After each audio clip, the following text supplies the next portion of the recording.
نہایت مکرم محترم قابل تکریم عزت مآب عاشقان رسول محبین اولیاء کرام محبین سادات کرام، اللہ تعالیٰ کی بارگاہ قدس میں دعا ہے وہ ذات لم یزل ہم سب کو قرآن و سنت کے مطابق زندگی بسر کرنے کی توفیق عطا فرمائے۔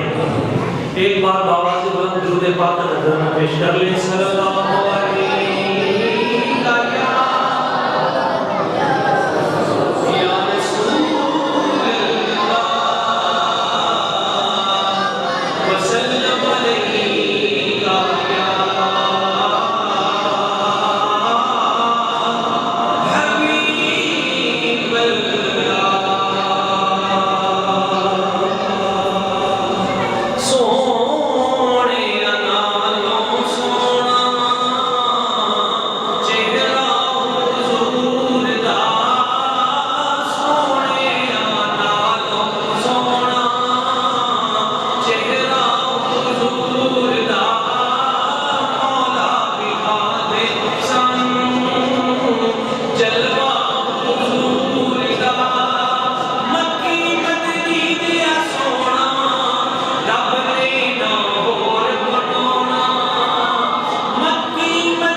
اللہ کریم کی ذات و برکات نے قرآن مجید میں ارشاد فرمایا تم تحبون اللہ فاتبعونی یحببکم اللہ۔ اے حبیب آپ فرما دیجئے ان کنتم تحبون اللہ، اگر تم اللہ تعالیٰ سے محبت کرنا چاہتے ہو، ان کنتم تحبون اللہ، اگر تم یہ چاہتے ہو کہ تم اللہ تعالیٰ سے محبت کرو، فاتبعونی تو پھر میری اتباع کاملہ کرو۔ جب میرے پیچھے چلو گے، میری اتباع کرو گے، میرے رنگ میں رنگے جاؤ گے، تو اللہ تعالیٰ فرماتا ہے اے حبیب اپنی امت کو بتا دو کہ آپ کا امتی اگر آپ کے رنگ میں رنگا گیا تو یحببکم اللہ، اسے مجھ سے محبت کی ضرورت نہیں ہے، میں آپ اس کا محب بن جاؤں گا، میں محبت شروع کر دوں گا۔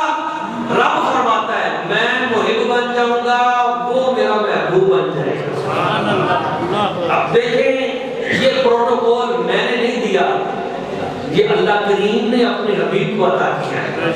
رب فرماتا ہے میرے تک پہنچنا چاہتا ہوں، میرے حبیب کے قریب جاؤ، ان کے رنگ میں اپنے آپ کو رنگو تو میں تم سے پیار کرنا شروع کر دوں گا۔ اور جب ہم دیکھتے ہیں تو نبی پاک صلی اللہ علیہ وسلم نے بھی یہی بیان فرمایا لا یؤمن احدکم حتی اکون احب الیہ من والدہ وولدہ والناس اجمعین، تم میں سے کوئی شخص اس وقت تک مومن ہو ہی نہیں سکتا جب تک وہ حتی اکون احب الیہ، جب تک میں سب سے بڑھ کر اس کا محبوب نہ بن جاؤں، من والدہ باپ سے بھی زیادہ، وولدہ بیٹے سے بھی زیادہ، والناس اجمعین، اور کائنات کے ہر فرد سے بڑھ کر جب تک وہ مجھ سے پیار نہ کرے ایمان مکمل ہوتا ہی نہیں۔ اب یہ بھی اللہ تعالیٰ نے حضور کی شان محبوبیت بیان فرمائی ہے، سب سے بڑھ کر حضور سے پیار کرنا، محبت کرنا۔ ایک تیسرے مقام پہ ایک اور حدیث سن لیں، حضور نے فرمایا لا دین لمن لا محبت له، اس بندے کا دین نہیں جس کے دل میں ان کی محبت نہیں۔ ایک چوتھے مقام پہ نبی پاک صلی اللہ علیہ وسلم کی ذات مبارکات نے فرمایا، جناب حضرت عمر رضی اللہ تعالیٰ عنہ آپ کھڑے ہیں تو سرکار نے فرمایا کوئی شخص اس وقت تک مومن نہیں ہو سکتا جب تک کائنات کی ہر شے سے بڑھ کر مجھ سے پیار نہ کرے۔ تو جناب سیدنا عمر فاروق رضی اللہ تعالیٰ عنہ آپ نے عرض کی حضور مجھے کائنات میں ہر شے سے بڑھ کر آپ سے پیار ہے، مگر یہ جو دو بازوؤں کے درمیان ہے نا، یعنی میرا جسم، اس پہ میرا اختیار نہیں ہے، یعنی دل پہ میرا اختیار نہیں ہے۔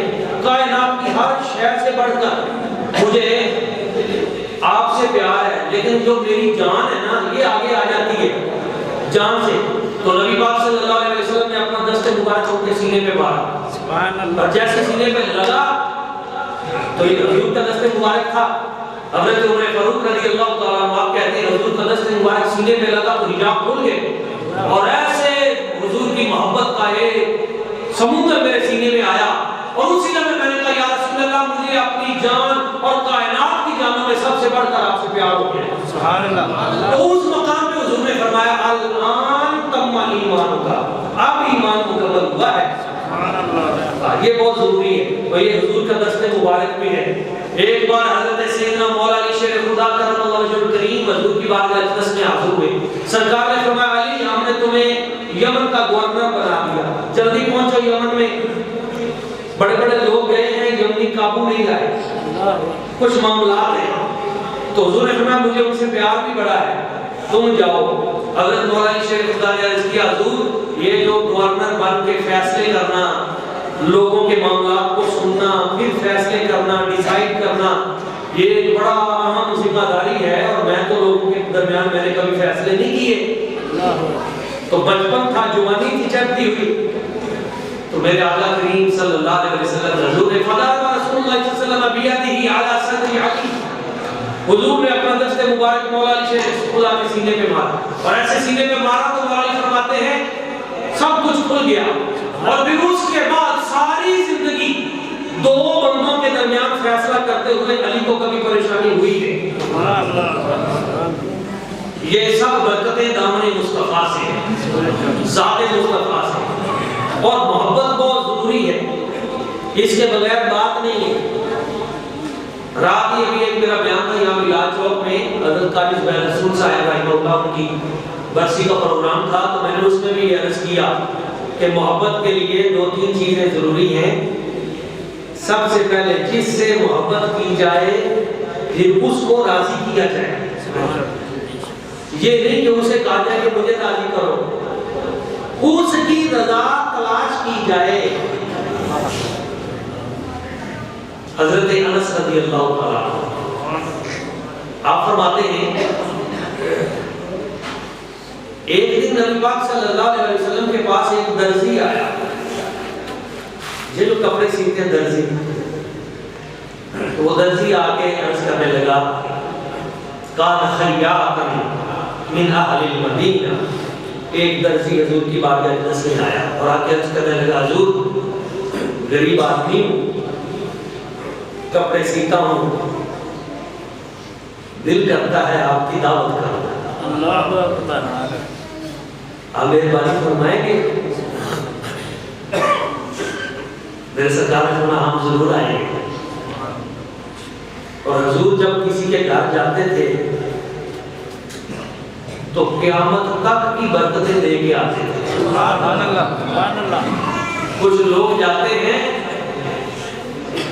اور اگلوں کا پنجابی کہتے ہیں چگا صاف کر کے، یا کچھ لوگ جاتے ہیں ایک دوسرے کے مہمان بن کے اگلے کی چھٹی۔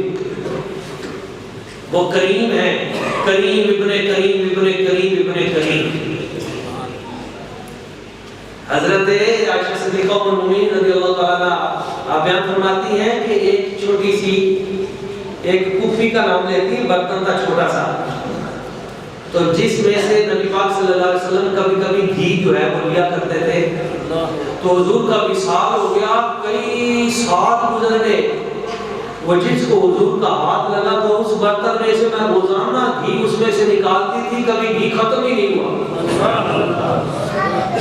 وہ ایک دن ایک ہمسائی آئی، اس نے آ کے اس برتن کو الٹا کر دیا۔ اسی طرح حضرت ابو ہریرہ کا واقعہ ہے، کھجوریں دی 29 سال تک، 29 سال تک وہ کھجوریں ختم ہی نہ ہوئی۔ گلوائیوں نے آ کے وہ تھیلا کاٹا تو پھر وہ کھجوریں انہوں نے الٹا دیا تو ختم ہو گئی۔ تو حضور جب کسی کے گھر جاتے تھے تو کئی سال تک برتنیں اتنی چھوڑ کے آتے، تو وہ جو درزی تھا اس نے کہا حضور مہربانی کرنا میرے گھر تشریف لائیں۔ حضرت انس فرماتے ہیں سرکار نے مجھے ساتھ لیا اور اس کے گھر گئے، درزی کے گھر، اس نے کھانا بنایا تھا، اور کھانے میں اس نے جو سالن بنایا تھا وہ تھا قدید کا، القدید عربی کا لفظ ہے اللحم المجفف بالشمس، سورج کی روشنی میں جس گوشت کو خشک کیا جاتا ہے اس کو قدید کہتے ہیں عربی میں۔ جو پرانے بابے بیٹھے ہیں نا ان کو اس بات کا پتہ ہوگا، پہلے یہ بڑی عید کے اوپر جو بیویاں ہوتی تھیں گوشت زیادہ ہوتا تھا تو اس کو چھوٹا چھوٹا کاٹ کے رکھ لیتی تھی تاکہ جو ہے وہ بعد میں بھی استعمال میں آتا رہے۔ تو یہ ایک پرانا ٹرینڈ ہے عربوں کا، وہ گوشت کو آج بھی خشک کر لیتے ہیں، خشک کر کے پھر اس کے اوپر، تو اس نے اس صحابی رسول نے وہ قدید کا جو گوشت تھا، قدید خشک گوشت، اس کا کھانا بنایا ہوا تھا اور اس میں کدو شریف ڈالے تھے۔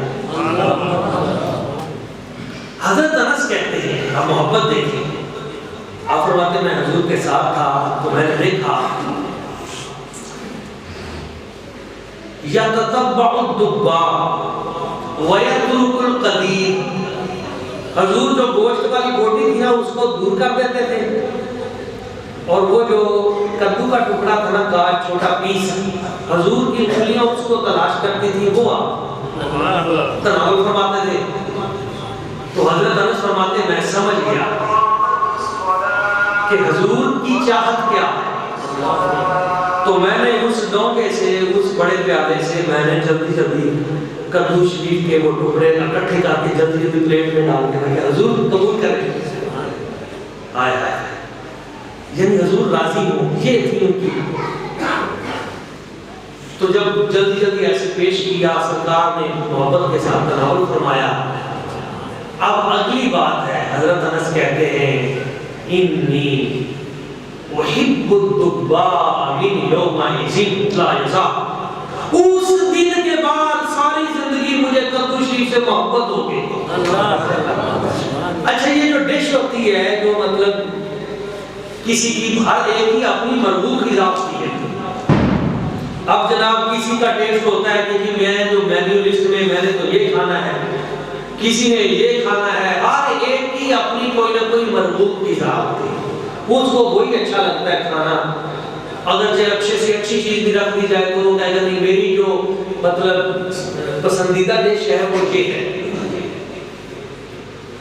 لیکن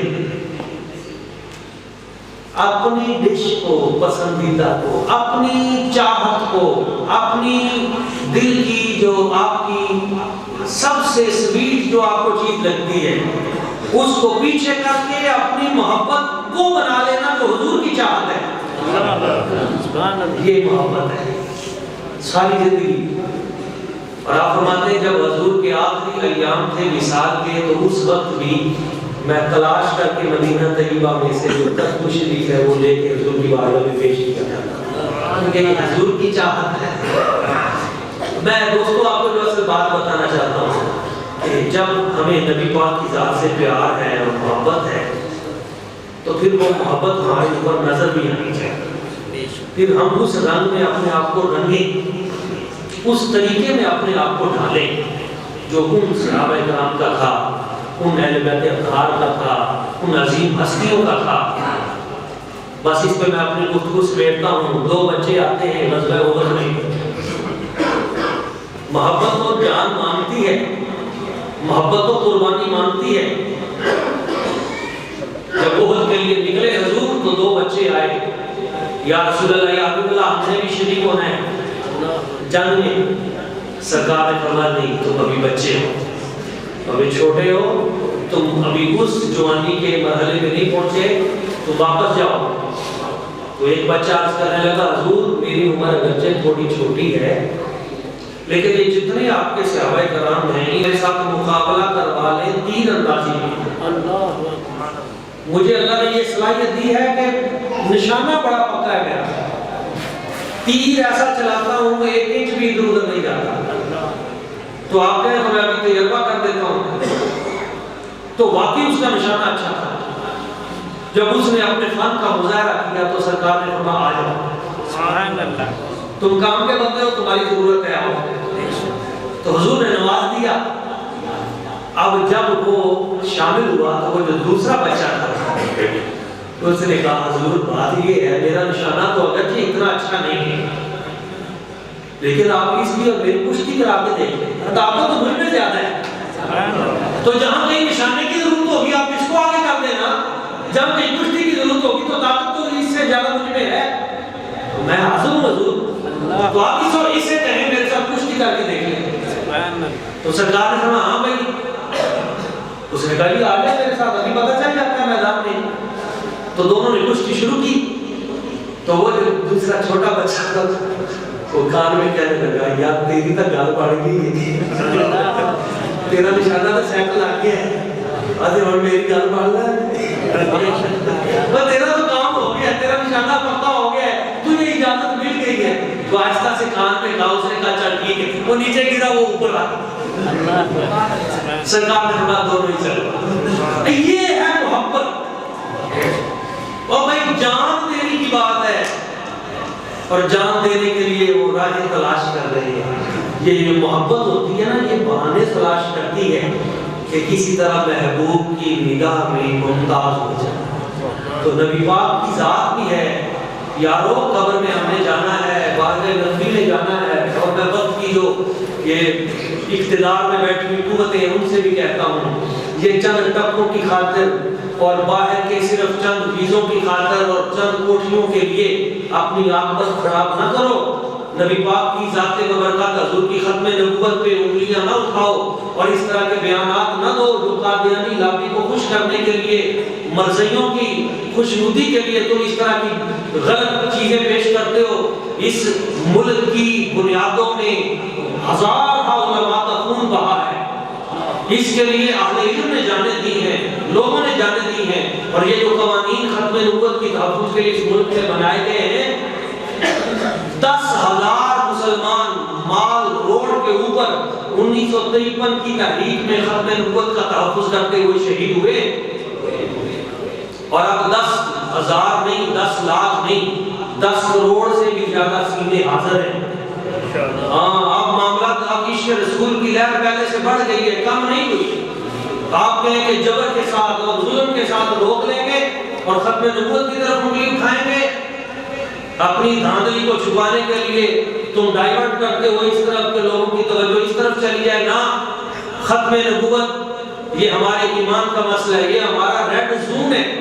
نبی پاک صلی اللہ علیہ وسلم، حضور کی ذات، سرکار کے اہل بیت اطہار، حضور کے اصحاب کرام، اولیاء کرام، یہ ہمارے ریڈ زون ہے۔ اس طرف کسی کو ضرورت نہیں ہونی چاہیے، اپنے معاملات آپ کرتے رہو، لیکن اگر تم قادیانیت نوازی کرو گے اور ان کے تبلیغ کے راستے آسان کرو گے تو پھر نبی پاک صلی اللہ علیہ وسلم، حضور کی امت ہر قسم کے ان معاملات سے اور سیاسی وابستگیوں سے بالاتر ہو کر نبی پاک کی ختم نبوت کے لیے کل بھی اکٹھے تھے اور آج بھی اکٹھے ہیں اور آئندہ بھی انشاءاللہ اکٹھے رہیں گے۔ اللہ کریم کی بات قدس میں دعا ہے کہ وہ ہماری جو زندگی باقی ہے یہ حضور کے دین کے لیے اللہ تعالیٰ اس کو رکھے، اسلام کی عزت و ناموس کے لیے، حضور کی عزت و ناموس کے لیے، آپ کی آل پاک کے لیے اور ان کریم ہستیوں کے لیے اللہ تعالیٰ ہم سے کام لے۔ اللہ کریم کی بات قدس میں دعا ہے جو چند باتیں میں نے عرض کی ہمیں سمجھنے کی، ان پہ عمل کی اور آگے پہنچانے کی توفیق اور سعادت عطا فرمائے۔ آمین۔ وما علینا الا البلاغ المبین۔ سنت